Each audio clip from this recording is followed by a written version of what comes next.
Una pregunta que siempre me hacen es ¿cuándo me apasioné por los derechos humanos y la justicia?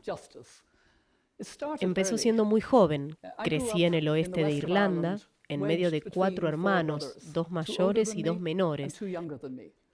Por supuesto que tuve que interesarme por los derechos humanos, la igualdad y la justicia y a punta de codazos. Y esas preocupaciones se quedaron conmigo y me guiaron, en especial cuando fui elegida la primera mujer presidenta de Irlanda de 1990 a 1997. Dediqué mi mandato a abrir espacios para quienes se sentían marginados en la isla de Irlanda y a reunir comunidades del norte del país con otras de la República, tratando de construir la paz. Y como primera presidenta irlandesa, fui al Reino Unido a reunirme con la reina Elizabeth II y también la recibí en mi residencia oficial, que llamamos Áras an Uachtaráin, la casa presidencial, y a miembros de la familia real y de manera notable al príncipe de Gales.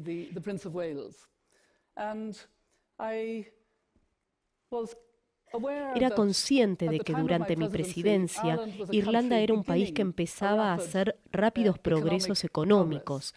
Éramos un país que se estaba beneficiando de la solidaridad de la Unión Europea.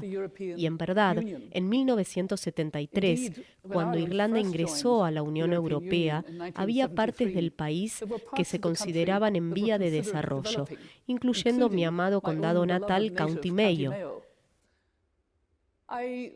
Envié delegaciones aquí, a los Estados Unidos, a Japón e India, a alentar la inversión que nos ayudara a crear empleos, a expandir nuestra economía, a fortalecer nuestros sistemas de salud y educación y nuestro desarrollo. Lo que no me tocó hacer como presidenta fue comprar tierra en Europa continental a la que los irlandeses pudieran ir cuando la isla se quedara bajo el agua. En lo que no tuve que pensar, ya bien sea como presidenta o como abogada constitucionalista, fue en las implicaciones de la soberanía del territorio debido al impacto del cambio climático. Eso es en lo que el presidente Tong de la República de Kiribati tiene que pensar cada mañana. Ha comprado tierra en Fiji como una póliza de seguro, algo que llama migración con dignidad, porque sabe que su pueblo quizás tenga que abandonar sus islas. Mientras escuchaba al presidente Tong describiendo la situación, en verdad sentía que ese era un problema que ningún líder debería enfrentar. Y mientras lo escuchaba hablar de la agonía de sus problemas, pensé en Eleanor Roosevelt. Pensé en ella y en el equipo que trabajó con ella en la Comisión de Derechos Humanos que presidió en 1948 y que redactó la Declaración Universal de los Derechos Humanos. Para ellos hubiera sido inimaginable que todo un país dejara de existir debido al cambio climático producido por la humanidad. No llegué al tema del cambio climático como científica o abogada ambiental. No me impresionaban particularmente las imágenes de los osos polares o de los glaciales que se derretían. Llegué por su impacto en la gente y en sus derechos. Los derechos a comida, a agua potable, a salud, a educación y a vivienda. Y lo digo con humildad, porque llegué tarde al tema del cambio climático. Cuando fui al Alto Comisionado de la ONU para los Derechos Humanos de 1997 a 2002, el cambio climático no ocupaba mi mente. No recuerdo haber dado ninguna charla sobre el cambio climático. Sabía que había otra instancia de la ONU, por ejemplo, la Convención sobre Cambio Climático, que se ocupaba de este tema. Fue más tarde, cuando empecé a trabajar en los países africanos en temas de desarrollo y derechos humanos, y todo el tiempo escuchaba esta sentencia taladrante. Pero las cosas están mucho peor ahora, las cosas están mucho peor. Y entonces hice una exploración de lo que había detrás de eso. Se trataba de cambios en el clima, sacudidas del clima, cambios en el estado del tiempo. Me reuní con Constance Okelet, quien había formado un grupo de mujeres en Uganda del Este, y me contó que cuando crecía tuvo una vida muy normal en su pueblo y nunca hubo hambrunas. Sabían que las estaciones se presentarían tal y como lo decían las predicciones, y sabían cómo sembrar y cuándo cosechar, así que tenían comida suficiente. Pero en los últimos años, para cuando tuvimos esta conversación, no tenían nada, solo largos periodos de sequía seguido de inundaciones repentinas y luego más sequía. La escuela fue destruida, se habían quedado sin su sustento, sus cosechas arruinadas, y formó este grupo de mujeres para mantener a la comunidad unida. Esta realidad de verdad me impactó porque, claro, Constance Okelet no era responsable de las emisiones de gas que estaban causando el problema. Y ciertamente, me impactó mucho la situación de Malawi en enero de este año. Hubo una inundación sin precedentes en el país que cubrió cerca de un tercio del mismo. Más de 300 personas murieron y cientos de miles perdieron su sustento. La persona promedio de Malawi emite alrededor de 80 kilogramos de dióxido de carbono al año. El ciudadano promedio de los Estados Unidos emite cerca de 17,5 toneladas métricas. O sea que quienes están sufriendo de manera desproporcionada no conducen autos, no tienen electricidad, no son consumidores significativos, pero sienten cada vez más los impactos del cambio climático. Cambios que no los dejan determinar cómo cultivar alimentos apropiadamente y cómo velar por su futuro.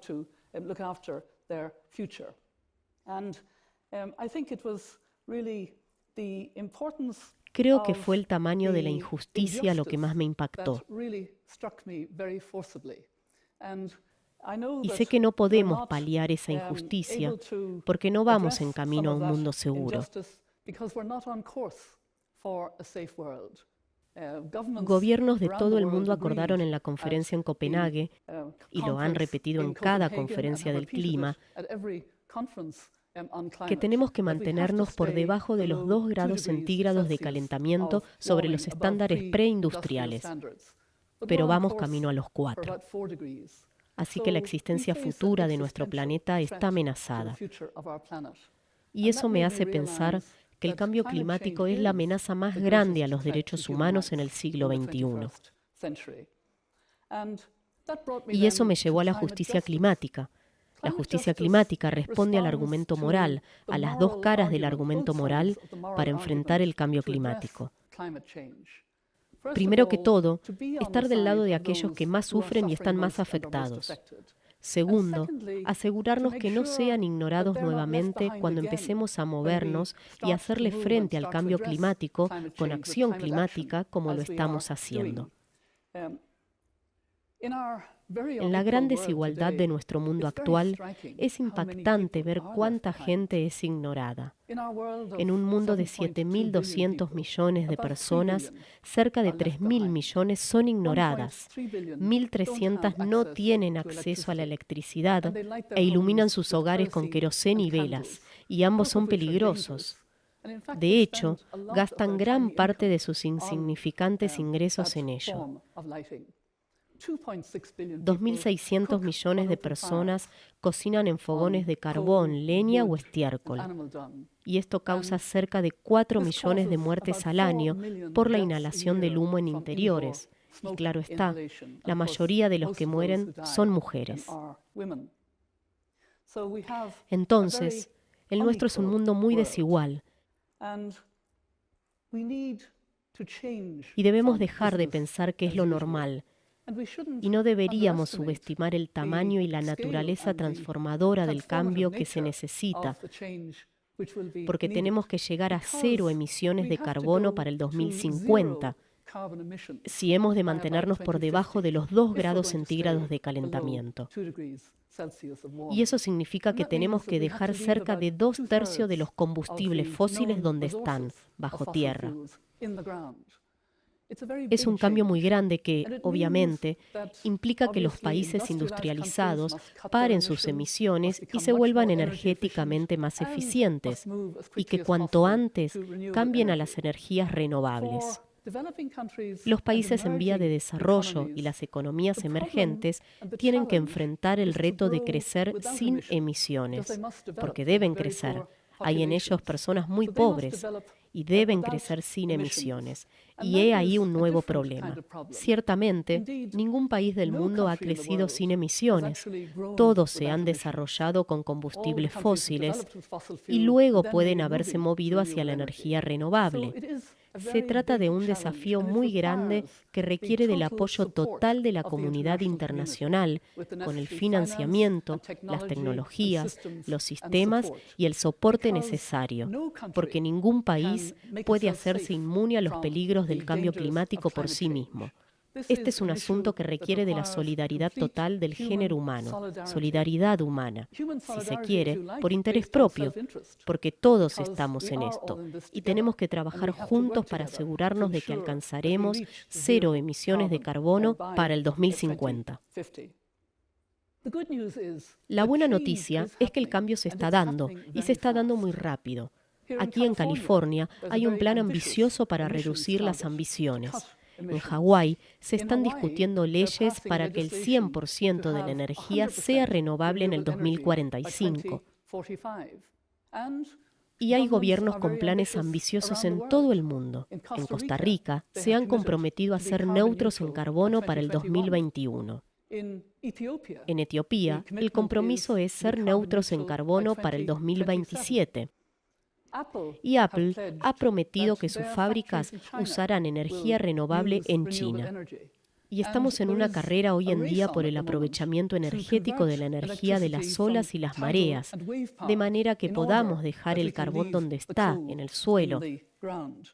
Y ese cambio es, a la vez, bienvenido y rápido, pero no es suficiente. Y la voluntad política no es todavía suficiente. Déjenme volver al presidente Tong y su pueblo en Kiribati.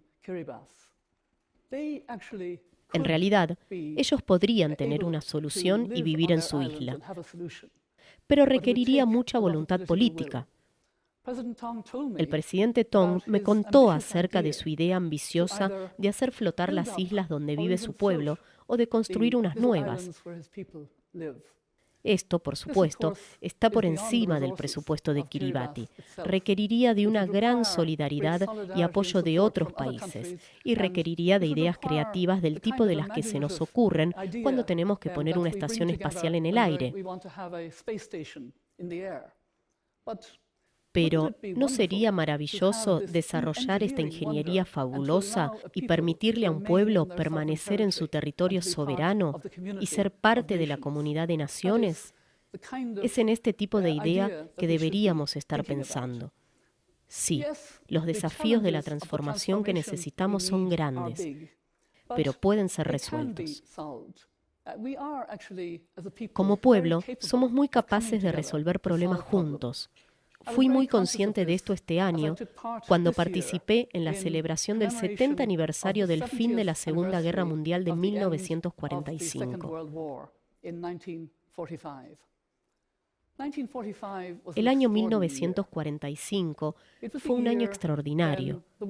Fue un año en el que el mundo se enfrentó a lo que parecían problemas imposibles de resolver.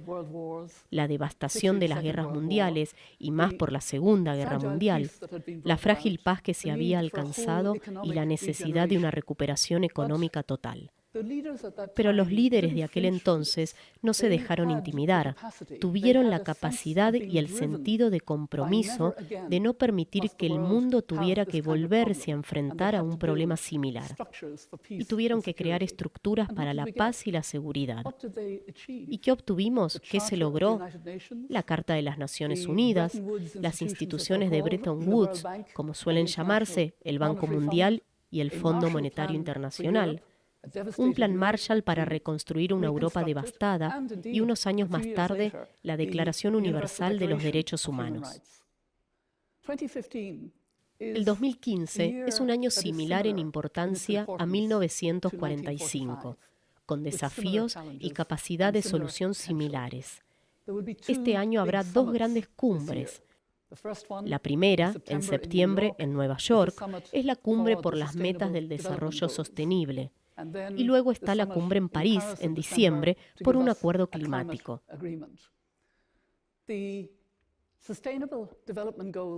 Las metas del desarrollo sostenible pretenden ayudar a que los países vivan de manera sustentable, en armonía con la madre tierra, no explotando la tierra y destruyendo ecosistemas, sino más bien en armonía con ella, desarrollándose de manera sostenible.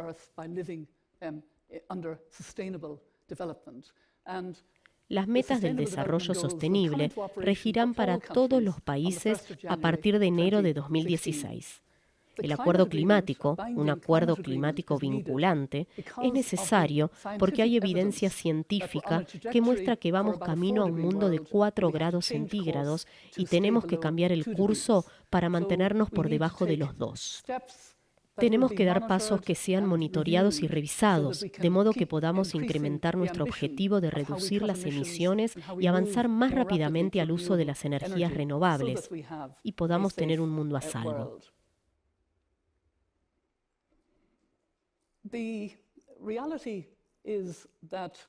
La realidad es que el problema es demasiado importante para dejárselo a los políticos y a la ONU. Es un problema de todos nosotros y es un problema en el que necesitamos tener ímpetu. La cara del ambientalismo, en verdad, ha cambiado por la dimensión de la justicia. Es ahora un asunto para organizaciones religiosas, bajo el buen liderazgo del Papa Francisco, e incluso de la Iglesia Anglicana, que se está alejando de los combustibles fósiles. Es un asunto para la comunidad económica, y la buena noticia es que la comunidad económica está cambiando rápidamente, con la excepción de las industrias de los combustibles fósiles, que incluso han empezado a cambiar su lenguaje, aunque levemente. Pero los negocios no solo se mueven aceleradamente hacia los beneficios de las renovables, sino que presiona a los políticos para que den más señales y así poder moverse todavía más rápido. Es un asunto de los sindicatos, es un asunto de los grupos de mujeres, es un asunto de la gente joven. Me impactó mucho saber que Jibril Ghassan, uno de los 4 estudiantes de Greensboro que participó en las protestas sentadas en Woolworth, dijo hace poco que el cambio climático es el momento de sentarse en la barra para la gente joven. El momento de sentarse en la barra para la gente joven del siglo XXI. Un verdadero problema de derechos humanos del siglo XXI, porque, según él, es el desafío más grande para la humanidad y la justicia. Recuerdo mucho la marcha por el clima de septiembre pasado. Fue un gran momento en Nueva York y en todo el mundo. Y tenemos que construir sobre eso. Marchaba junto a un grupo de los mayores y vi un cartel a cierta distancia, pero estábamos tan apretujados. Después de todo, 400.000 personas habían salido a las calles de Nueva York y no pude ni siquiera arrimarme al cartel. Me hubiera gustado poder pararme detrás de él porque decía "abuelas enojadas".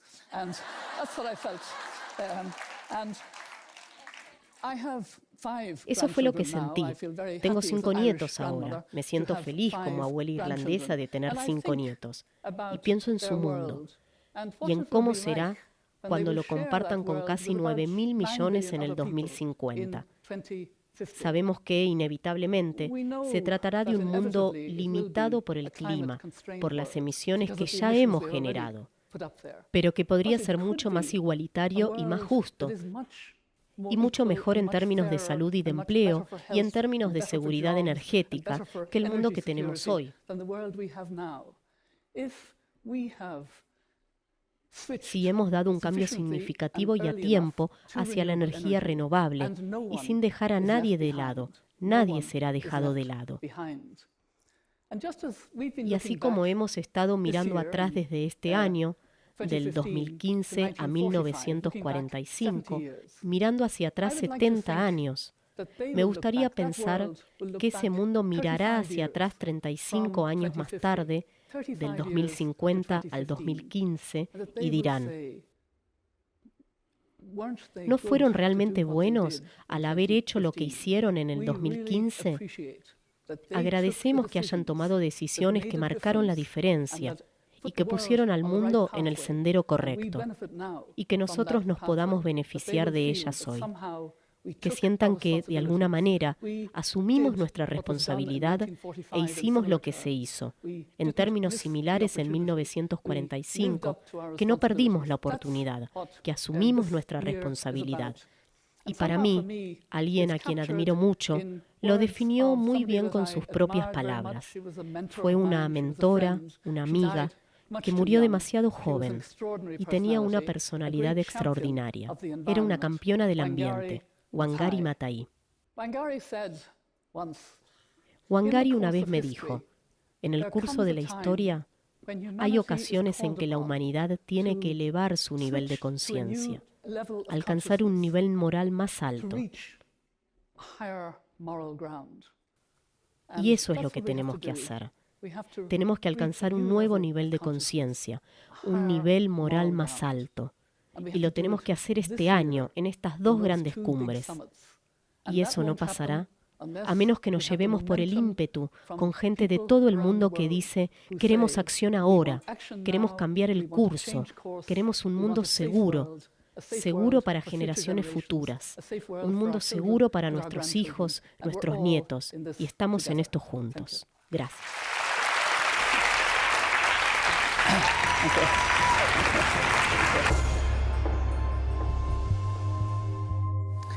Justamente el cambio climático es una amenaza hacia los derechos humanos, como dice Mary Robinson en su ponencia.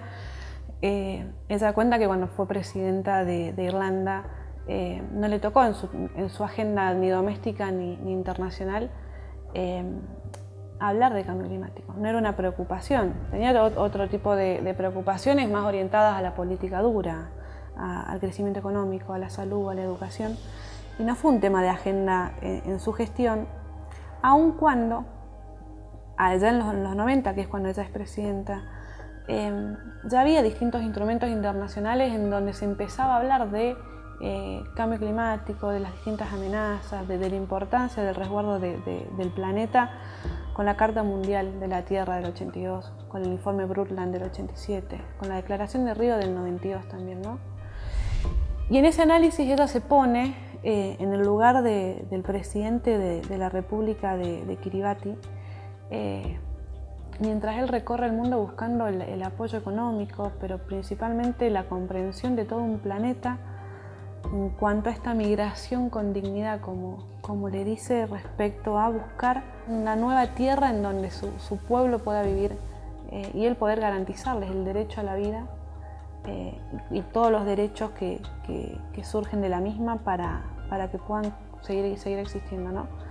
Y es acá en donde realmente es muy importante y se ve con nitidez esta amenaza del cambio climático a los derechos humanos en general, principalmente el derecho a la vida.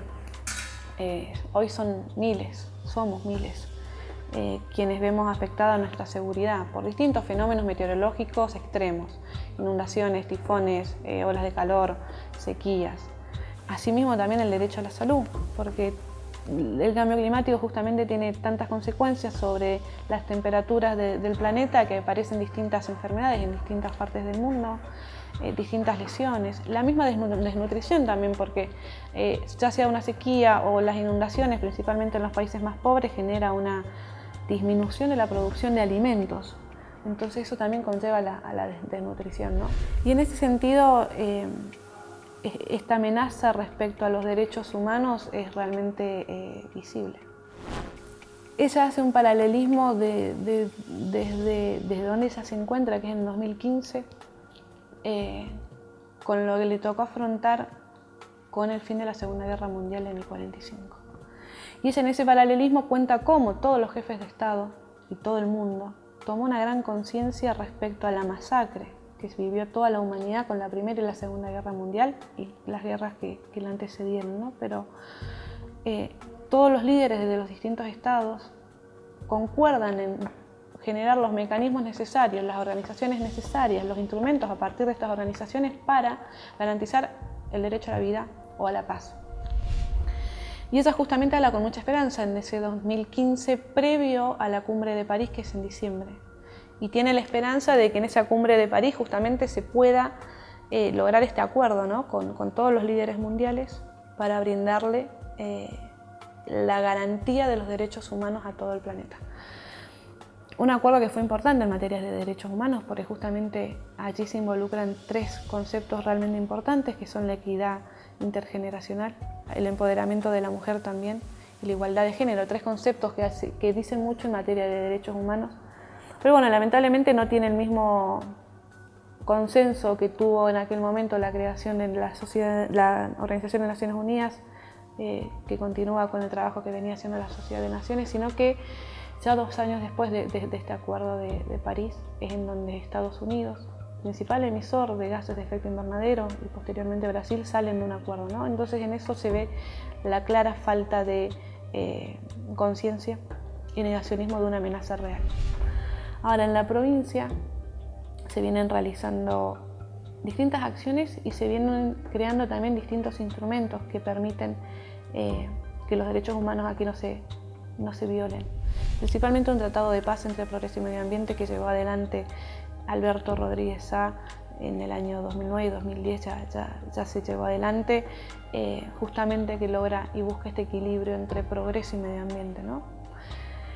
Y asimismo también una ley de emergencia de la cuenca del Morro, por el componente ambiental principalmente, pero también por garantizar el derecho a la vida, porque cuando fue la emergencia climática de la cuenca del Morro, todos los barrios más vulnerables de la zona de Villa Mercedes, cercanas a la cuenca, se vieron afectados, todos quienes viven en esos barrios, ¿no? Y vamos a lo mismo, tenemos que garantizarle el derecho a la vida, a un ambiente sano, a la salud. Y también al momento de hablar del derecho a la salud, por ejemplo, tenemos la ley de distancia en cuanto a la aplicación de agroquímicos, justamente con este fin último, ¿no? Poder brindar el derecho a la salud a todos los que vivimos en nuestra provincia. Y San Luis tiene estas medidas que son necesarias para poder disminuir la amenaza que genera el cambio climático. Y las tenemos justamente porque estamos convencidos de que si no generamos las medidas necesarias para contrarrestar estas amenazas, la violación a los derechos humanos intergeneracional va a ser la más grande de la historia.